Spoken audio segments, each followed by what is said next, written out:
All right. Now, Egyptology is a pretty vast field, but it's clearly not saturated, right? How much have we uncovered? How much do you think we've left to uncover? And what are some important discoveries that you're looking forward to in this decade?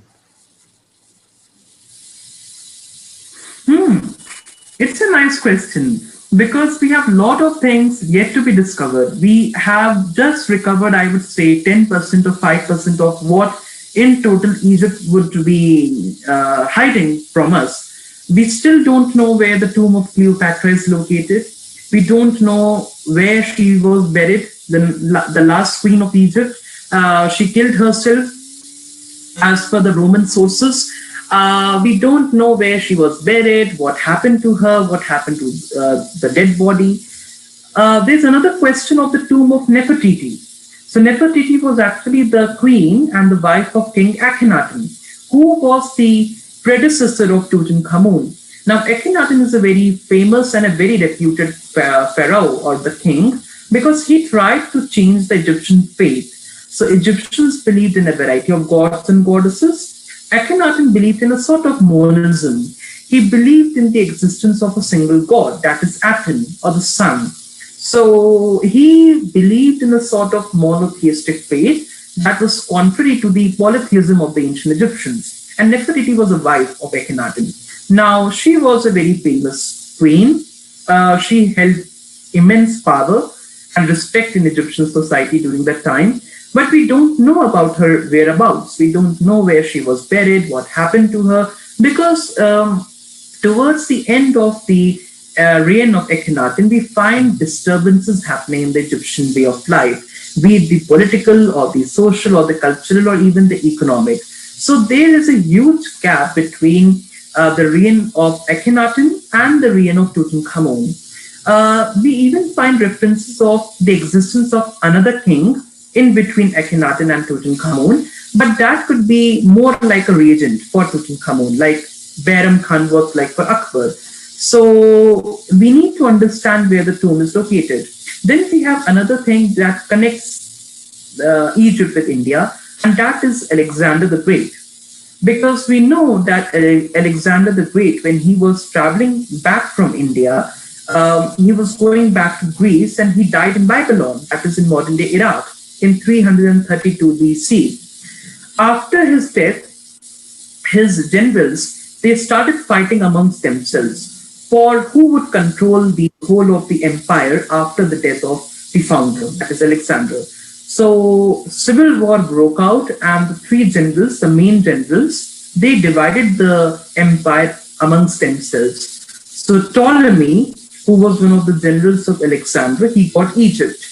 There was another general, Seleucus Nicator, who would fight against Chandragupta Maurya later on, and he got the whole of the Middle East that was captured, even the territories that were captured by Alexander in the Indian subcontinent. And then there was a third general who got the Greek part, the parts covering Macedonia and Greece and modern day Turkey. So we know that when the war was breaking, and it was absolutely a very turbulent war, it was a turbulent period of civil war and disharmony and political instability in the Alexandrian kingdom. Ptolemy knew about the importance of getting hold of the body of Alexander the Great. He knew that possessing Alexander's body is like having a legitimacy entrusted upon you.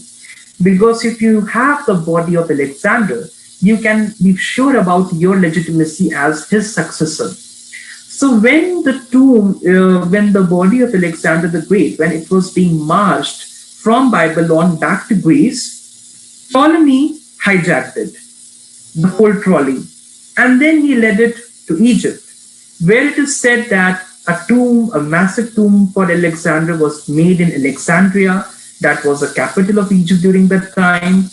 And then there were people like Julius Caesar coming into the tomb later on and paying their own respects to the great conqueror.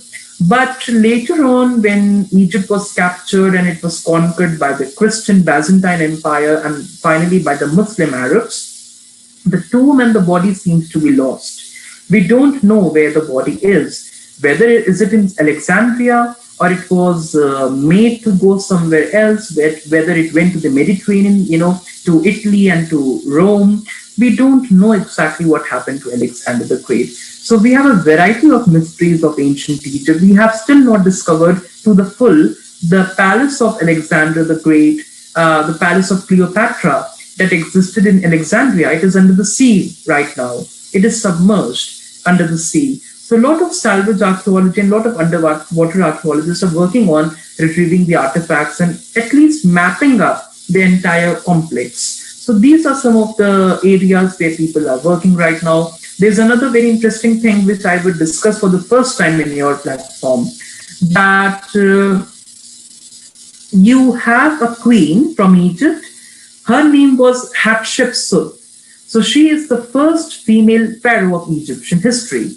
Now, she sent an expedition 3,500 years ago to a place known as Punt. So, Punt was a place where she sent an expedition downstream through the Nile, obviously on boat, and Punt was reputed to be a place of incense. It was a place reputed for its timber and baboons and ivory. So they wanted to have those luxuries. Now, archaeologists and Egyptologists have still not been able to identify the location of Punt. Some say it is near modern day Ethiopia. Some say no, it is in Yemen, for example, perhaps in Yemen. Some take it to Somalia, some take it to Eritrea. So you have lots of places that are the possible locations of Punt. Now, very much interestingly, in the Indian Puranas, if you talk about the Purans, the Bhagavad Puran and the Skand Puran and the Narad Puran, you have lots of Purans. There are 18 main Purans, the Mahapuran. So in the Puranas, if you talk about the entire cosmography, the entire geography of the world as per the Puranas, you have the entire earth as a huge disk. And this disk is divided into 7 concentric circles, each divided by itself by 7 oceans. So you have the ocean of milk, and then you have the ocean of curd, and then you have the ocean of molasses, you have the ocean of fresh water, salt water. So it is like this. Now, Jambudvi or Bharatvarsh, it is in the center of that disk. So it is a 7th circle in the center of the whole divided disk, and that is Jambudvi, referring to the Indian subcontinent. And to the south of Jambudvi is Bharatvarsh, referring to our country. So Jambudvip also consisted of Central Asia, China, Tibet, that particular region. And if you go to the south, you have Bharatvarsh, that is India. Now, very interestingly, there's a phrase which is known as Punta Desha or Punta Varsha. And you have that thing as the second disk, surrounding the Bharatvarsha. So Punta Desha or Punta Varsha is very much connected. It seems to be connected to the Punt of Hatshepsut. So we can have an understanding that even the Indians were aware about places. They were aware about the existence of Egypt. They were aware about the existence of places like Punt, which people from Egypt are not being able to understand very much. And we have the description of Punt in the Puranas. It is very interesting, and it is obviously even a very mind-blowing thing that whatever the Egyptologists are finding in Egypt and they're not being able to do so, we have the reference of Punt Varsha in the Puranas. So this is how things go. So obviously, the better you understand 2 or more cultures, I said it, I owe it to my family, because you need to connect to different religions. If in Sikhism or Hinduism you have the concept of Om, then it is also very much connected to the concept of Allah in Islam, because both are nirgun, manifestations of the God, the Almighty. You cannot attribute any characteristic to that, so you connect it. It happens this way. And then you have another idea. So, this is how connectivity happens between cultures and the understanding. That's really interesting, right? And what's kind of mind-boggling to me is how the Egyptians did not have a solid record of Punt, but we did here in India.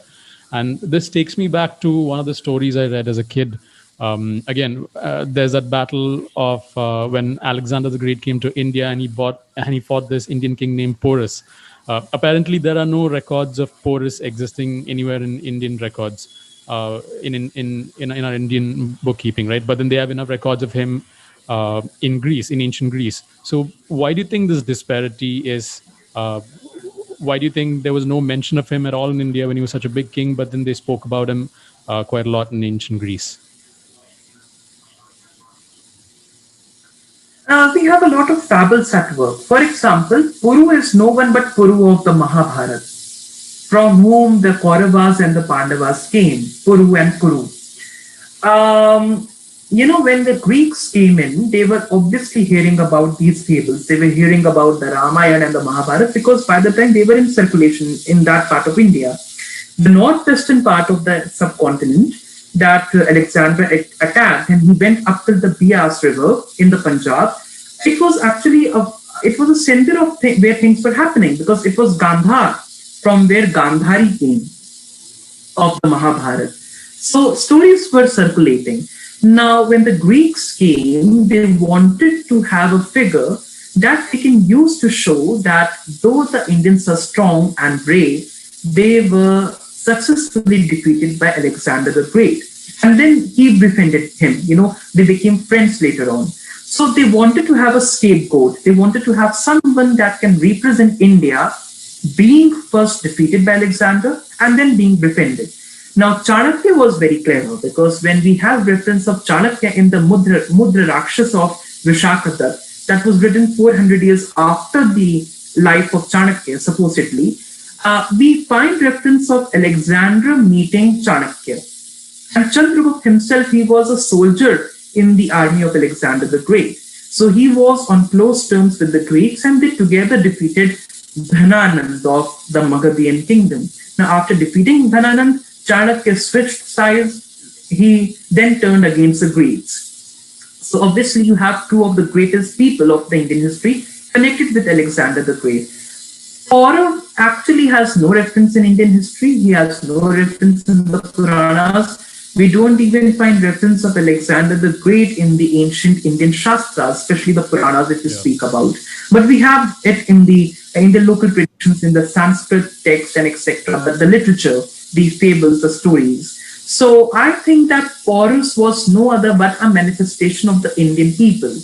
That first he was defeated and then he was friended by Alexander the Great. It is a way of showing historical authority and historical dominance of the Greeks over the Indians, very much like what the British did when they came to India, that we find references and paintings and woodblock printings of Britannia, that is the representation of England, receiving the Shastras from the Brahmins, showing that Brahmins are willingly submitting their culture and making Goddess Britannia the guardian and the protector of the Indian culture. So it was a way of political dominance. It's a way of showing political dominance, as we see in the text of the Greek writers. Okay, I want to get back to that, but then in a bit.